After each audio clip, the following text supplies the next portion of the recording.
I'll get you yet, even if it kills me, you hear me? You hear me, H.P. Lovecraft?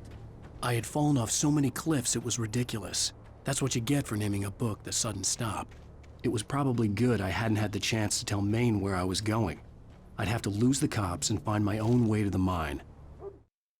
Nightingale stared through the broken studio window into the dark woods. He turned around, started to walk out, but Maine grabbed his arm. "Young man, you almost shot me. You don't shoot off rounds at people like that. What's the matter with you?" Nightingale shook his arm free, marched out. His cheeks burned with rage and humiliation.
Danny had stepped out, but what stumbled back in was something else. Something alien.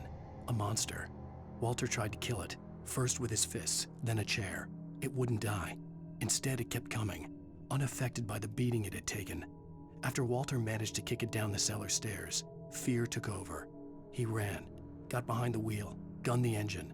The booze wouldn't make him forget, but he knew he had to try.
There was no sensible reason for the power company work lights to be here. It was almost as if they'd been left for someone like me to use.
Sarah trusted her gut, and her gut said Agent Nightingale was an asshole.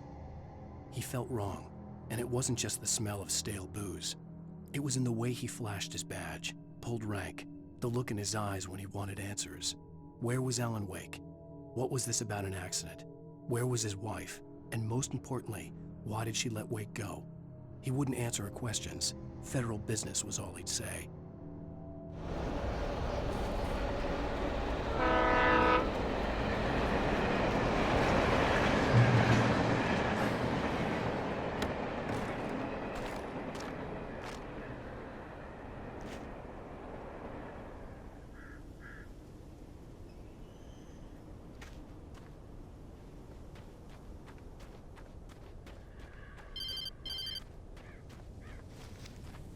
Hello? The most stubborn man I've ever met. Alice? Alice? Alan, I'm so afraid. He keeps me in the dark. Please help me. I look at you, Alan, and it's not you. Something else. Looking out from behind your eyes. Alice, I'm here. I'm so alone here. It's all gonna go to hell. You need to be careful. Cooperate. The connection had been terrible, but that wasn't the only thing that hadn't been right with the call. She sounded wrong somehow, but she had called me. The pipe wrenched itself loose from the bridge's steel framework. Wrapped in darkness, it floated in midair, twitching. For a moment, I didn't understand what I was looking at. The heavy object lurched at me with impossible force. I threw myself out of the way, but just barely.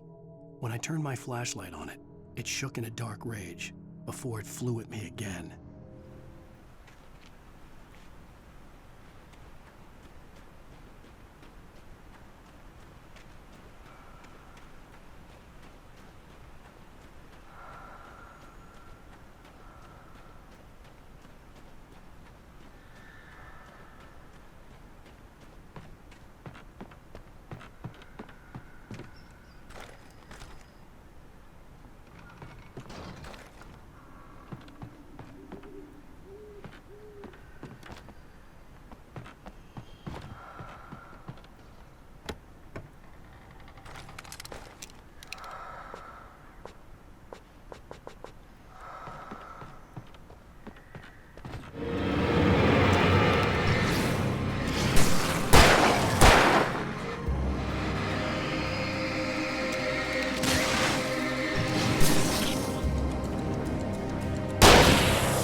I could see a railway bridge up ahead, and a warehouse of some sort on the opposite shore.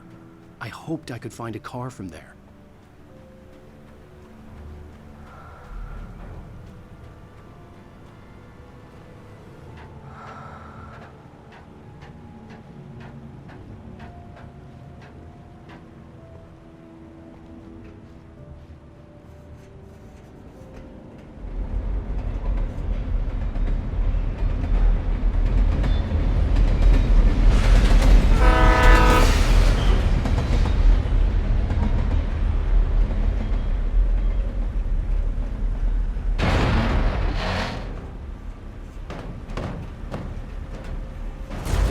That was pursuing me was growing stronger, and it was taking over everything in its path.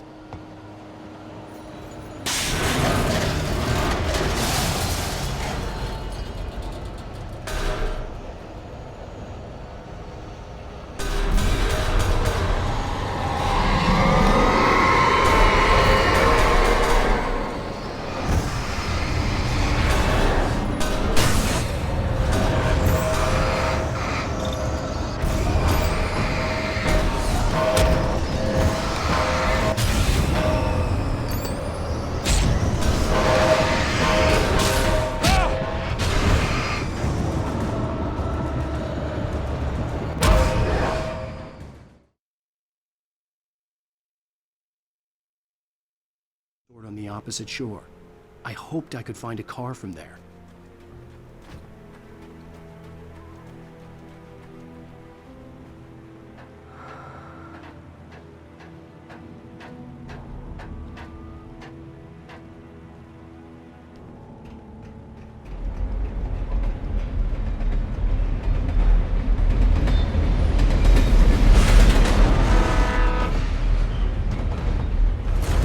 That was pursuing me was growing stronger, and it was taking over everything in its path.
I slammed the door shut right in his smug face. He pleaded for me to open the door. True to form, the asshole actually thought I would obey. I had no sympathy left, no guilt either, not for him. I took a moment to savor the scream. I bet I had a smile on my face. It was all that I had time for. The dark presence was inside the lodge with me.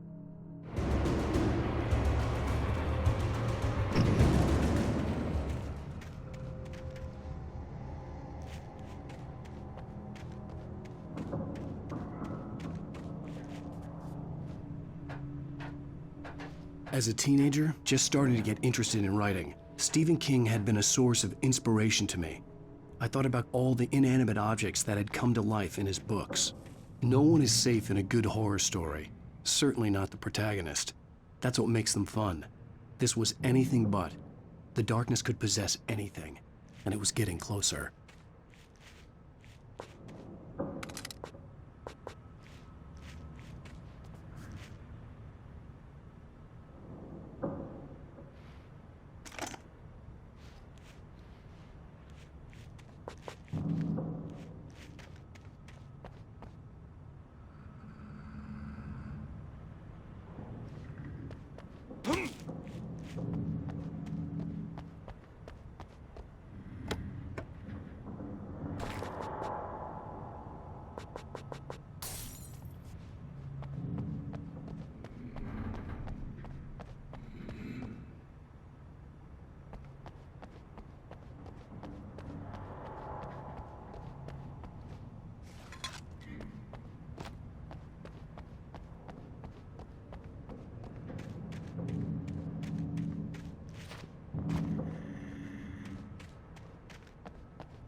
take the facts of our existence for granted, unaware that they are merely a thin veneer of desperate self-delusion covering a vast cosmos of madness and horror.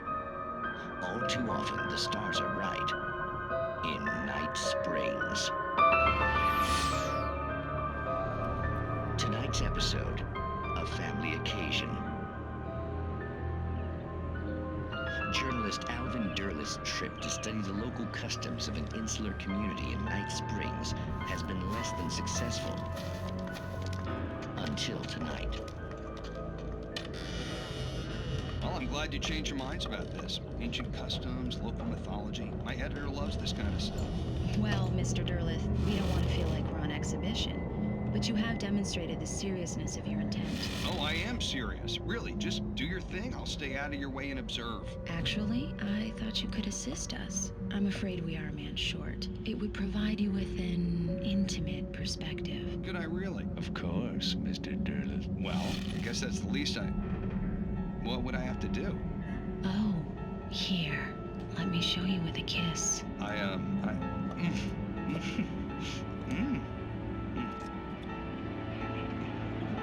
did you...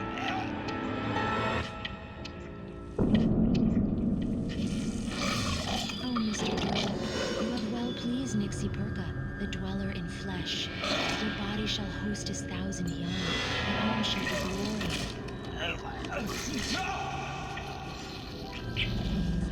Shh, darling, be calm. Shh. Alvin Derleth learned a harsh lesson. If you go looking for mythology, it may come looking for you. And such quests always bear fruit. In Night Springs.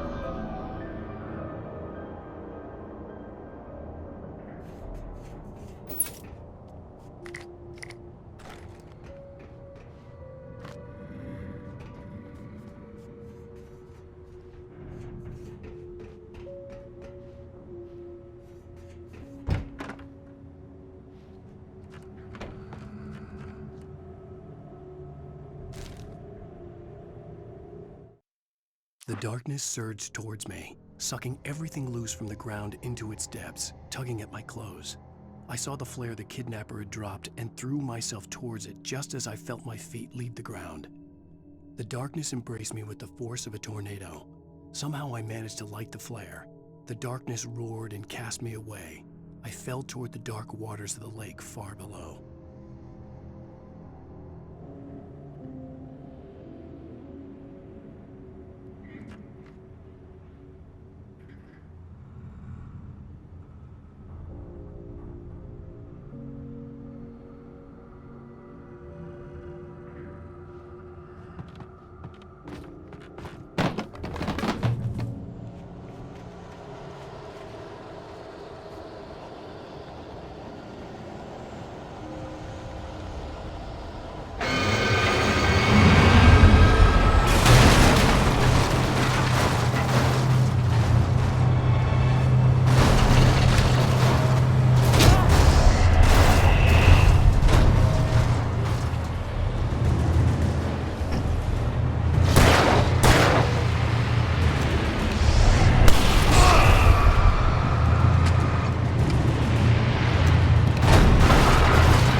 never been this glad to see the sunrise. I had a couple of hours to get to the coal mine.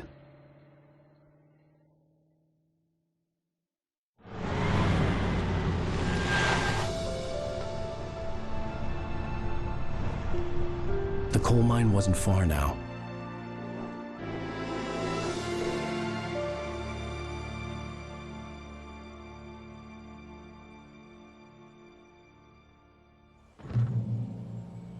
Today, I would meet the kidnapper, and he would give me Alice. I wouldn't give him any other choice. A drowning man will clutch at a straw.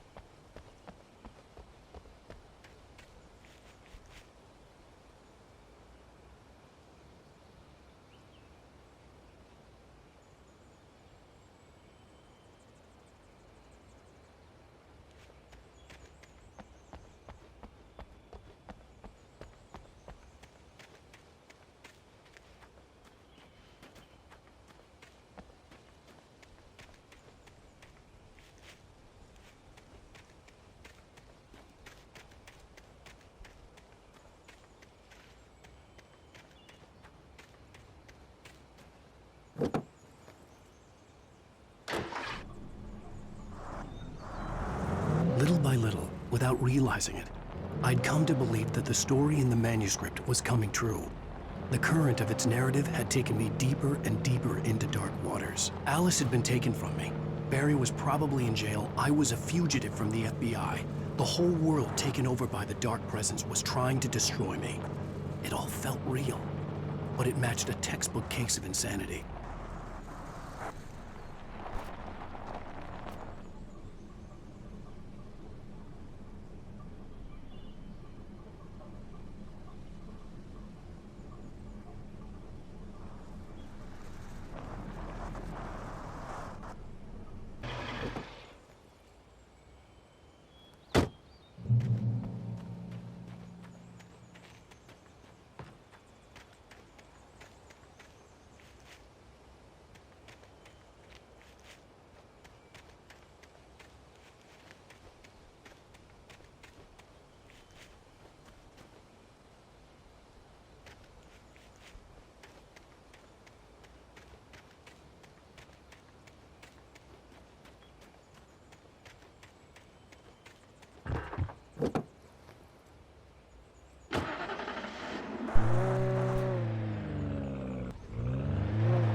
This is Pat Main, and you're listening to KBF-FM. Folks, I want to apologize for kind of abandoning you to that looping music track last night, but I was detained. You see, I encountered a big-shot G-man with an itchy trigger finger who could use a lesson in manners and a boot in the ass, not necessarily in that order either. Now, folks, I know I'm not being very informative here, and I apologize for that. I really should just keep quiet, but I'm just so peeved right now, because some people just shouldn't be carrying badges. I'm just glad that our Sheriff Breaker was there to straighten things out. And if someone I met last night is listening, let me just say, I'm sorry if my mouth got you in trouble. I'm pretty sure you're not the bad guy here. Godspeed, son. I hope you know what you're doing. Now, on a lighter note, I'll be talking to Dr. Nelson all morning. But first, a little music.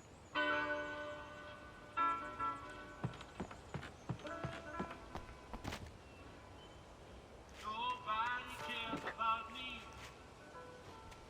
Ain't even got a friend.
Welcome back to KBF FM.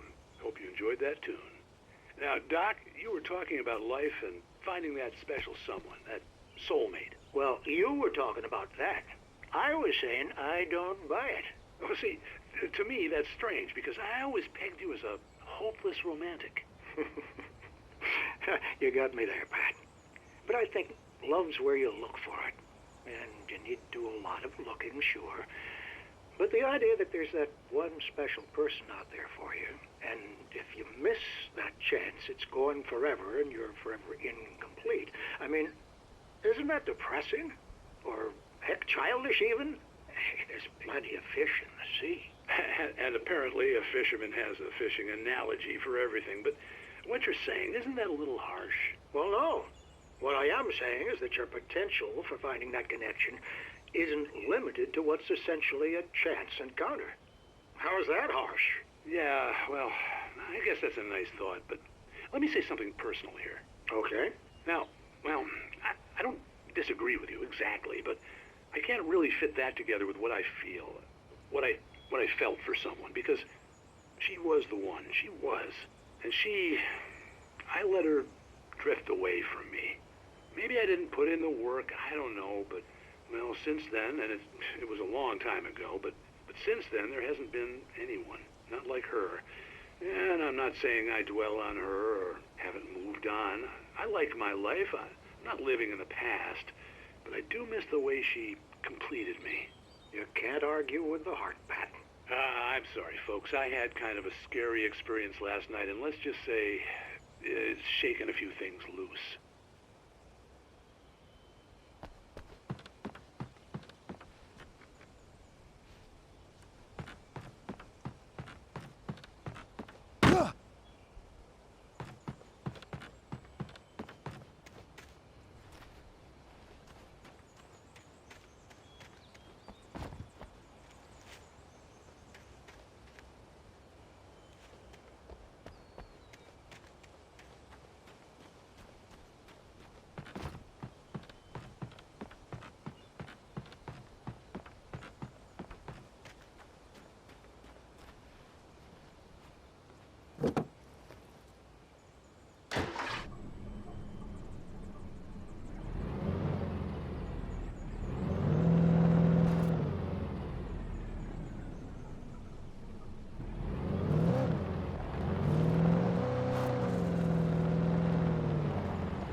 For Mott, spying on the writer on the ferry had been a disappointment.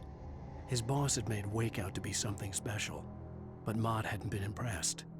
He'd gotten a good long look at the wife, though, and he liked what he saw. Mott had fantasized about goading Wake into a fight, but it hadn't happened. Still, he'd get his chance to see if the writer had anything in him. He'd been promised as much.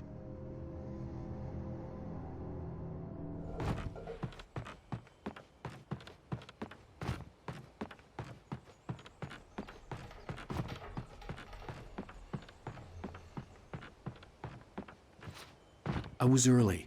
I was supposed to meet the kidnapper at noon in the main building. The coal mine was quiet. It was a museum now.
With Nightingale gone and the night wind blowing in through the broken studio window, Maine stared at Sarah.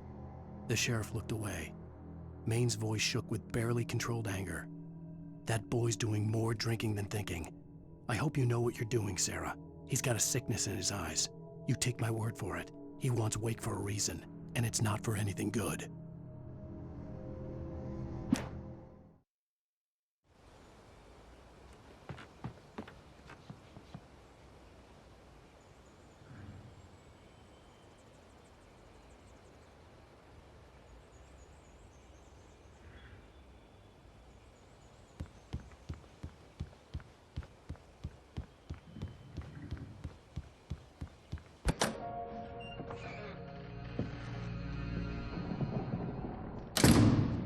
I didn't want to go outside. Cops had to be looking for me.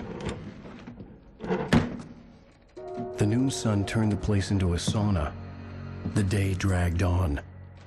Different scenarios ran through my mind. Ways of how I'd torture the kidnapper to get Alice back. Or the different horrible things he could have done to her. I imagined her dead. I had no way of knowing she was still alive. It was killing me. I was running on blind hope.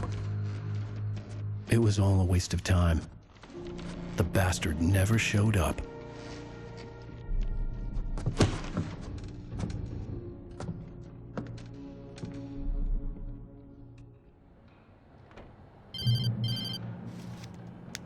Wake! Where the hell are you? Change of plans.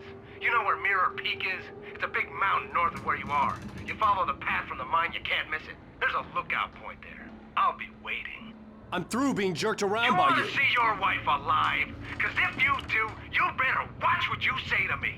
Do we understand each other? I want to talk to Alice. Yeah, and I want the manuscript. Don't keep me waiting, Wake. Hello? Hello? Ah! I'm gonna kill him. I had to get to Mirror Peak.